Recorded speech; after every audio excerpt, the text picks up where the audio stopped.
লাতিন বাংলা ফুটবলের শেষ ম্যাচ আগেই বাতিল হয়েছে। এবার অনিশ্চয়তায় ব্রাজিল ও আর্জেন্টাইন দুই ক্লাবের ফুটবলারদের দেশে ফেরা। শনিবারে ঢাকা ছাড়ার কথা থাকলেও টিকিট বাতিল করেছে ট্রাভেল পার্টনার। টিকিট বাবদ আয়োজকদের কাছে পাওনা ৩ কোটি টাকারও বেশি।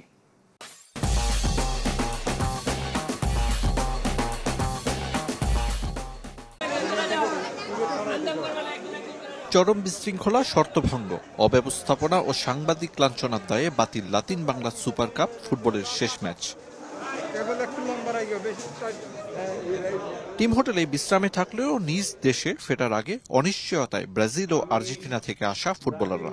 শনিবার ঢাকা ছাড়ার কথা থাকলেও টিকিট বাতিল করেছে ট্রাভেল এজেন্সি। প্রতিষ্ঠানটির অভিযোগ, টিকিট বাবদ ৩.৫ কোটি টাকা ব্যয় হলেও আয়োজকদের কাছ থেকে পেয়েছে মাত্র ২০ লাখ টাকা।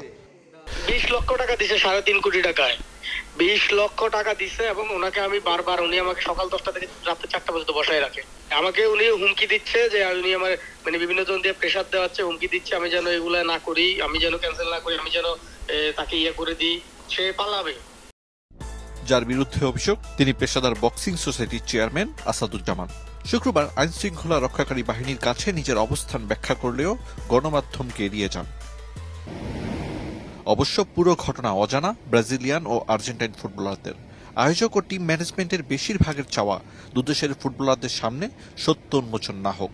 পরিচয় গোপন করে চ্যানেল 24-এর সাথে কথা বলেছেন কোচিং স্টাফের একজন, যার কথাই স্পষ্ট, টিকিট নিয়ে অনিশ্চয়তা। I don't know. You said me no.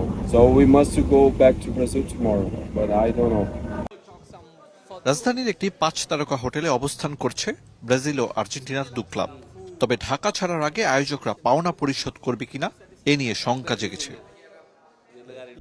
টুর্নামেন্টের আয়োজক এএফবি বক্সিং দুই কিংবদন্তি ফুটবলার কাফু ও ক্যানিজিয়াকে আনার ঘোষণা দিয়েও প্রতিশ্রুতি ভেঙেছেন। হামজা শমীদদের আগমনে ফুটবলের জাগরণের সময়টাতেই লাতিন বাংলা ফুটবল সুপার কাপকে ঘিরে যা হলো বা হচ্ছে, এতে দেশের ভাবমূর্তি কোথায় দাঁড়ালো?